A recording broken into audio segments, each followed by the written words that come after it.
Test कप्तान होने के लिए सबसे जरूरी पहली एलिजिबिलिटी है कि क्या आप टेस्ट टीम में हो कि नहीं हो। अनफॉर्चुनेटली फिर उनके अपने लिए श्रेयस अय्यर टेस्ट टीम में नहीं है। श्रेयस अय्यर अगर टेस्ट टीम में होते तो मेरा ये मानना था वो एक बड़े अच्छे कैंडिडेट बन सकते हैं, बिकॉज उनमें ना कुछ अच्छे कप्तानों की छाप दिखती है। सीधा आप बना लेते उनको कैप्टन। तो आप कुछ टेस्ट मैचेस तो नहीं, अगर वो टेस्ट क्रिकेट के रेगुलर होते तो इतने ही टेस्ट मैच वो भी खेले होते। अगर रेगुलर, हाँ, ज्यादा से ज्यादा क्या होता, 35 की एवरेज होती। आज हो सकता है उनकी एवरेज 35 से ज्यादा हो, बाय द वे। बट आपको याद है परेशानी क्या हुई थी उनके साथ? मैं समझ गया, फिटनेस और छोटा बॉल और फिर एक इंप्रेशन। नहीं, पर इंप्रेशन कोई दूसरों ने थोड़ी ना बनाया। उन्होंने खुद ही बोला था मेरी फिटनेस को लेके ना कि मैं इतनी बॉलें नहीं खेल सकता। तो जब आप रेगुलरली लाल बॉल क्रिकेट नहीं खेल रहे थे, जब आपसे सवाल पूछे गए तो आपने कहा कि भाई नहीं, तो मैं ये कह रहा हूं कि भाई जैसे अय्यर को एक मैंने देखा है इस आईपीएल में कप्तानी से बैटिंग में निखार आ गया। यस। एक शुभमन गिल को देखा है कप्तानी से आपकी बैटिंग में निखार आ गया, और किसी को नहीं देखा। जितेश शर्मा को देखा है, छोटा सैंपल साइज। जितेश तो खैर अभी उनको स्टैंड इन कैप्टन बनाया गया ना, वो रजत पाटीदार कप्तान है। रजत पाटीदार के तो रन्स बिल्कुल सूख गए हैं। मुंबई में हार्दिक चलो कप्तान रहे ही हैं पहले, बाकी कहीं पे नहीं मैंने देखा। मैंने दो लड़कों को देखा, एक अय्यर को देखा, श्रेयस अय्यर को। कप्तानी एक्चुअली ब्रिंग्स मतलब the better batter out of him. And एक मैंने शुभमन गिल में देखा है। आप ठीक कह रहे हो, पिछले साल के गिल और आज के गिल में थोड़ा एक और फर्क भी है। पिछले साल वो थोड़े से ना रवा लग रहे थे, इसमें तो लड़ते हैं यार, जूझ जाते हैं, कूद जाते हैं, अंपायरों से भी लड़ लेते हैं। लेकिन एक कामनेस भी नजर आती है उनमें। मतलब ये सब तो करना ही है टीम के लिए, एज अ कप्तान, एज अ लीडर आपको करना है, बट एक थोड़ी कामनेस भी नजर आती है। मुझे याद आता है वो मुंबई वाला मैच, बारिश हो रही थी और साफ था उस वक्त कि मुंबई पूरी कोशिश कर रहा था कि भाई ना तो ग्राउंड्समैन वो हटा रहे हैं कवर्स, ना टीम आ रही है नीचे। और मुझे लगता है कुछ ना कुछ उस डिले की वजह से वो 2 ओवर जो हो सकते थे फिर एक ही हुआ, जो फिर गुजरात ने जीता। वहाँ पे लगा मुझे कि ना कप्तान जो है, अभी एक बड़ी टीम है, मुंबई जैसी टीम है, वहाँ डटे हुए थे। उनका वो बात करना ग्राउंड्समैन के साथ, अंपायर्स को, यार ये क्या हो रहा है। तो उन्होंने दिखाया कि ऐसे लीडर खड़े हुए। आपने टीवी पे देखा था ना मैच? हमने टीवी पे देखा था मैच। आशीष नेहरा भी अंदर चले गए थे, हाथ नहीं राहुल तिवातिया भी चले गए थे। आपको पता है? अरे आपको मैं बताता हूँ ना, हमने तो देख लिया टीवी पे। और कहते हैं इतना कुछ कहा सुनी हुई उस मैच के बाद, अगली शाम जाके दोनों टीमों के बीच थोड़ा मसला ठीक हुआ था। नहीं तो कई लोगों ने गुजरात की टीम से, तो मुझे पता चला था, जो टीवी में नहीं दिखाया गया, हैंडशेक्स के लिए नहीं गए थे वो, हाथ नहीं मिलाया उन्होंने कहा नहीं, गेम्समैनशिप तो थी उस दिन, उन्होंने कहा सब ऊपर जाके बैठ गए थे। हाँ, अगर इस तरह से खेलेंगे और कोशिश करेंगे कि हमें हरा दें इस तरह से, ये ठीक नहीं है।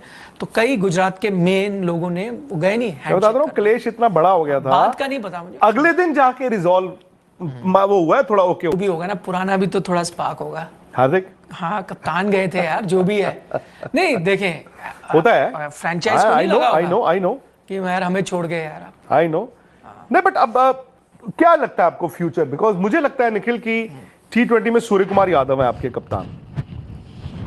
Are you looking at the same formula जो अचानक से विराट ने भी कप्तानी छोड़ी थी? जब देखो विराट वाला भी प्रकरण सबको याद होगा, इंडिया इंग्लैंड में था 21 में।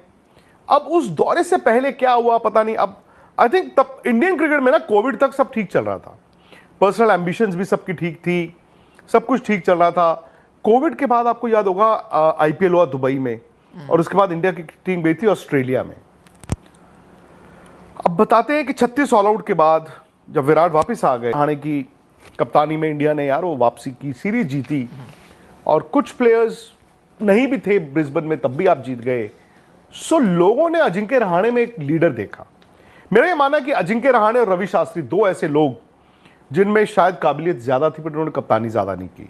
रवि शास्त्री को तो कहते हैं ना the best captain India never had. उनको जो एक टेस्ट मैच में कप्तानी भी मिली थी, 1988 पोंगल टेस्ट मैच, जिसमें हिरवानी ने टर्निंग ट्राई पे 16 विकेटें अपने डेब्यू पे ली थी और इंडिया जीत गया था, उसके अलावा नहीं की।